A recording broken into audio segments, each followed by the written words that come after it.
سيئات أعمالنا من يهده الله فلا مضل له ومن يضلل فلا هادي له أشهد أن لا إله إلا الله وحده لا شريك له أشهد أن محمدا عبده ورسوله قال الله تعالى يا أيها الذين آمنوا اتقوا الله حق تقاته ولا تموتن إلا وأنتم مسلمون وقال النبي صلى الله عليه وسلم شر الأمور محدثاتها وكل محدثة بدعة وكل بدعة ضلالة وكل ضلالة في النار أما بعد. Para jamaah sekalian, bapak-bapak, ibu-ibu yang sekalian dirahmati Allah, pada hari ini subuh Jumat, alhamdulillah kita dipertemukan pada pagi hari ini di hari yang mulia yaitu hari Jumat dalam keadaan bisa melaksanakan salat subuh berjamaah. Salawat dan salam selalu kita serahkan kepada junjungan kita Nabiullah sallallahu alaihi wasallam, Nabi kita Muhammad sallallahu alaihi wasallam, serta kepada keluarga dan sahabat beliau dan para pengikut-pengikut beliau hingga akhir zaman.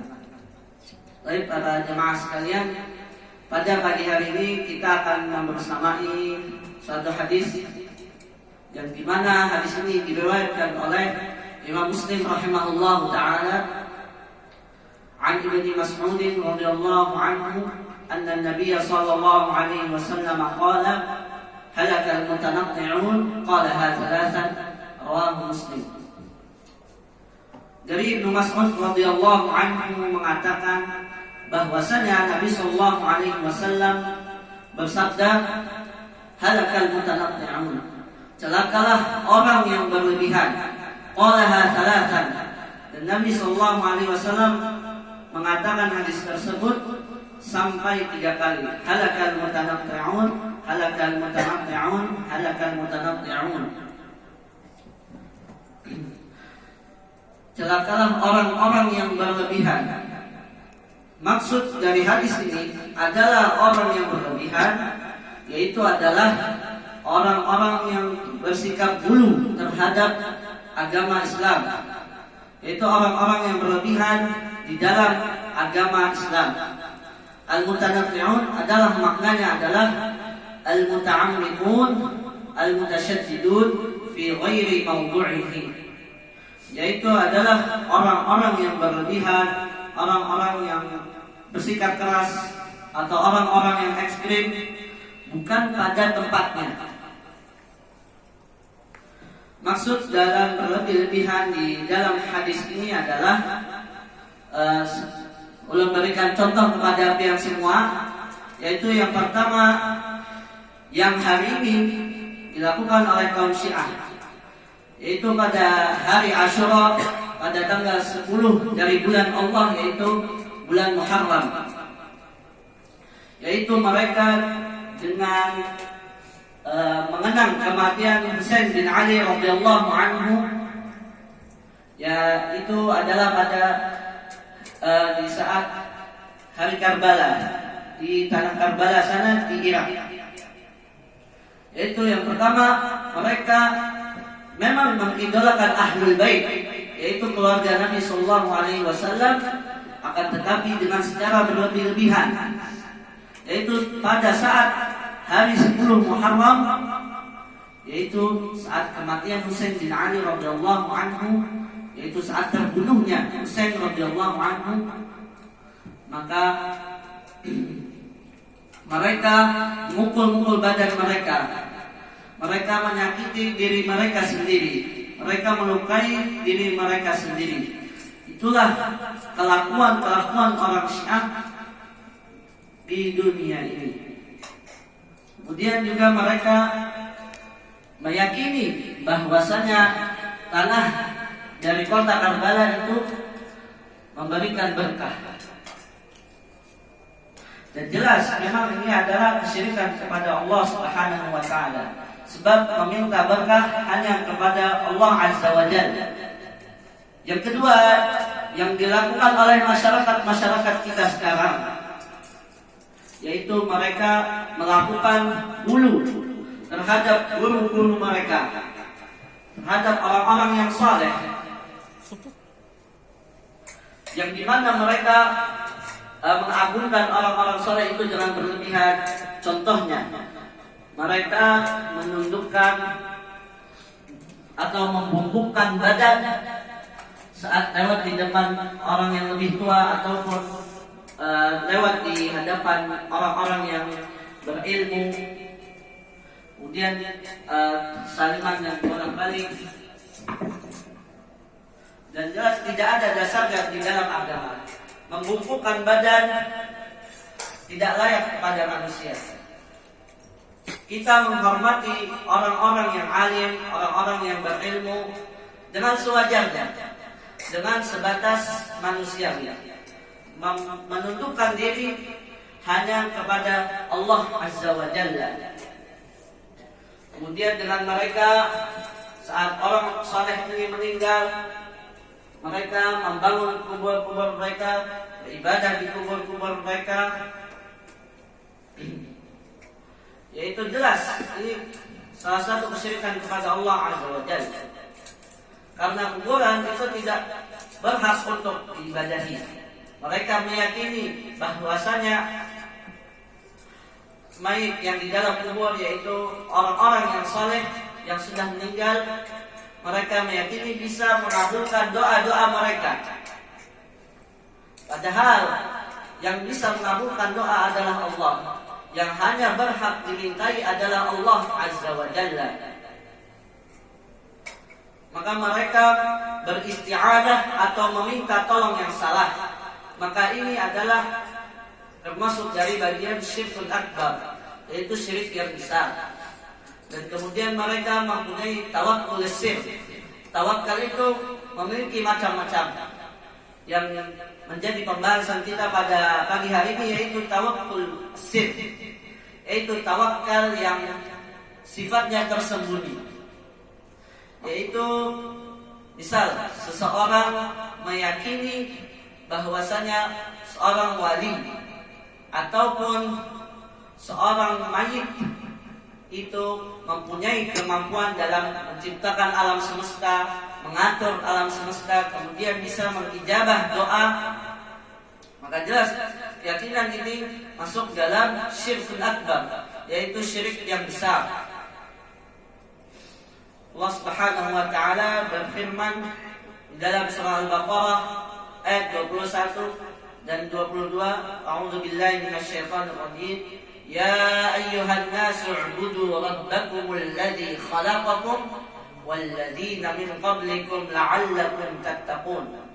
Alladzi ja'ala lakumul arda firasyan was samaa'a binaa'a wa anzala minas samaa'i maa'an fa akhraja bihi minats thamarati rizqan lakum fala taj'alu lillahi andadan wa antum ta'lamun. Yang artinya pada ayat 21, wahai sekalian manusia, beribadahlah kepada Rabb kalian yang menciptakan orang-orang sebelum kalian, supaya kalian menjadi orang-orang yang bertakwa. Alladzi ja'ala lakumul arda firasyan. Ayat selanjutnya, Allah Subhanahu wa taala telah menjadikan bumi itu sebagai hamparan, was samaa'a binaa'a, yaitu menjadikan langit sebagai atap. Anzala minas samaa'i maa'an. Allah Subhanahu wa taala menurunkan hujan dari langit. Akhraja bihi minats thamarati rizqan lakum. Dan Allah Subhanahu wa taala menumbuhkan tanaman-tanaman, buah-buahan sebagai rizki bagi kalian. Fala taj'alu lillahi andada. Maka janganlah jadikan Allah tandingan-tandingan. Wa antum ta'lamun, dan kalian mengetahui. Jadi pada ayat ini bukan hanya menegaskan tentang tauhid rububiyah, yaitu tauhid yang mencakup segala penciptaan Allah Subhanahu wa taala. Tetapi juga mencakup tauhid uluhiyah, yaitu tauhid yang mencakup kepada ibadah kepada Allah. Allah Azza wa Jalla telah menyediakan sarana dan prasarana bagi kita, telah menciptakan manusia, orang-orang sebelum kita, dan telah menjadikan bumi sebagai hamparan. Allah menciptakan tanaman-tanaman, kemudian langit sebagai atap, dan Allah Subhanahu wa Ta'ala menurunkan hujan. Maka sudah sepatutnya kita beribadah kepada Allah Azza wa Jalla. Ada suatu kaidah yang harus kita ingat, yaitu wa man la yaqdiru 'ala al-khalq la yastahiqu an yakuna ma'budan. Barang siapa yang tidak mempunyai kemampuan untuk menciptakan alam semesta, maka dia tidak berhak untuk menjadi suatu yang diibadahi. Maka jelas beribadah hanya kepada Allah Azza wa Jalla. Kemudian ada juga masyarakat kita yang meyakini bahwasanya Allah Subhanahu wa Ta'ala mengabulkan doa mereka melalui perantara orang-orang yang sudah meninggal, ataupun orang-orang yang meninggal ini bisa memintakan kepada Allah Azza wa Jalla. Pertanyaannya, apakah ada dasarnya? Apakah ada suatu dalil yang menyebutkan hal seperti ini? Wallahu a'lam. Kita tidak tahu kehidupan orang-orang yang meninggal, yaitu kita sudah beda alam dengan mereka. Justru mereka lah yang butuh doa-doa dari kita. Kemudian yang dilakukan mungkin ada orang yang ekstrim dalam berpuasa setiap hari, bukan puasa yang wajib, bukan puasa sunnah, ataupun bukan mengqadha puasa yang wajib, akan tetapi dia setiap hari berpuasa. Kemudian mungkin dia membaca Al-Quran sangat semangat sekali, sampai-sampai membaca mungkin sehari 30 juz. Dan orang-orang yang melakukan hal-hal yang berlebihan seperti ini, pasti dia akan bosan melakukannya.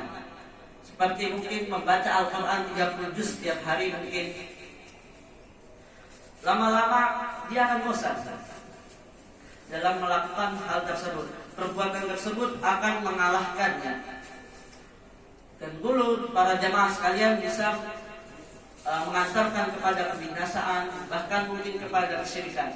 Nabi Sallallahu Alaihi Wasallam telah mewanti-wanti dari perbuatan dulu ini, sampai-sampai beliau mengatakan yang hadis tadi yang sudah kita sebutkan sebagai tanbih bagi kita.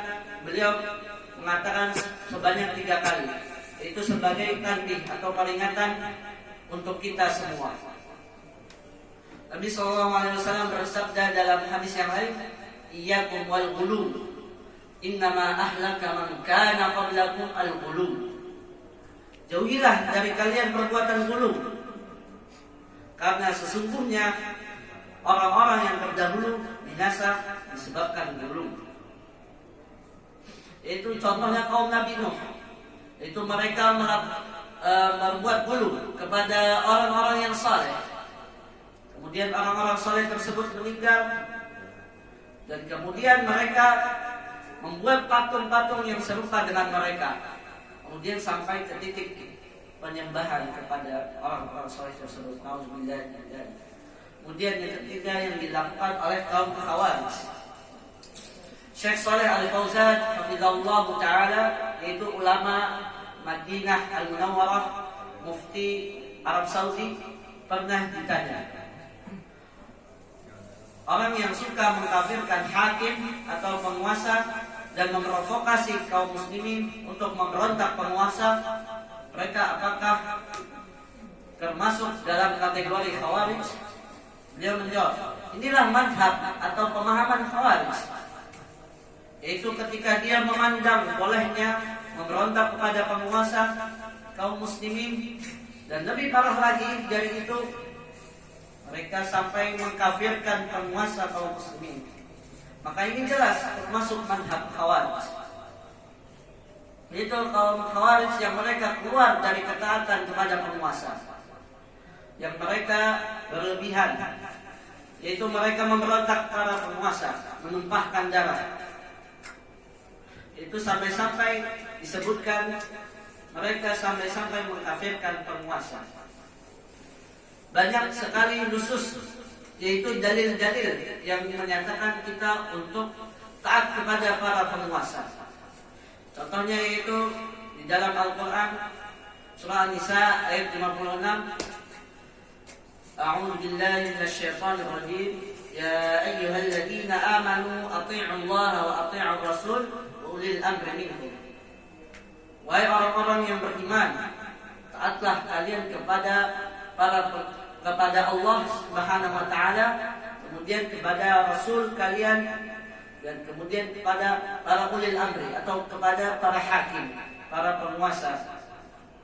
Kemudian di dalam hadis Nabi sallallahu alaihi wasallam disebutkan dari Abi Umamah Al-Bahili radhiyallahu anhu bahwasanya beliau mendengar Rasulullah SAW ketika khutbah pada Haji Wada'. Rasulullah SAW memerintahkan kepada yang hadir pada saat itu, ittaqullah wa sallu khamsakum wa sumu syahrakum wa addu zakat amwalikum wa ati'u umara'akum tadkhulu jannata rabbikum. Hadis riwayat Imam Tirmidzi rahimahullah. Bertakwalah kalian kepada Allah dan salat 5 waktu, dan kemudian laksanakanlah puasa pada bulan Ramadan, dan tunaikanlah zakat dari harta-harta kalian, dan taatilah para pemimpin-pemimpin kalian, maka kalian akan masuk kepada surga Allah Azza wa Jalla, atau maka kalian akan masuk kepada surga Rabb kalian. Dan taat kepada penguasa walaupun penguasa itu zalim, yaitu taat dalam perkara-perkara yang ma'ruf.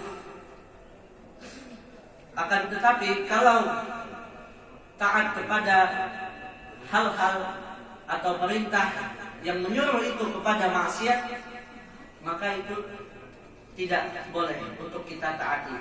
Ada suatu kaidah, fala ta'ata li makhluqin fi ma'siyatil khaliq. Tidak ada taat pada makhluk dalam perkara maksiat kepada Al-Khaliq, yaitu kepada Sang Pencipta, yaitu Allah Azza wa Jalla. Bersabarlah atas kezaliman para penguasa. Inilah contoh dari kaum-kaum salaf terdahulu, dari ulama-ulama terdahulu. Yaitu contohnya Imam Ahmad rahimahullahu ta'ala, yaitu ketika beliau dizalimi oleh penguasa pada masa itu. Beliau dicambuk, dipenjara, dipukuli, bahkan sampai dilarang untuk mengajarkan ilmu.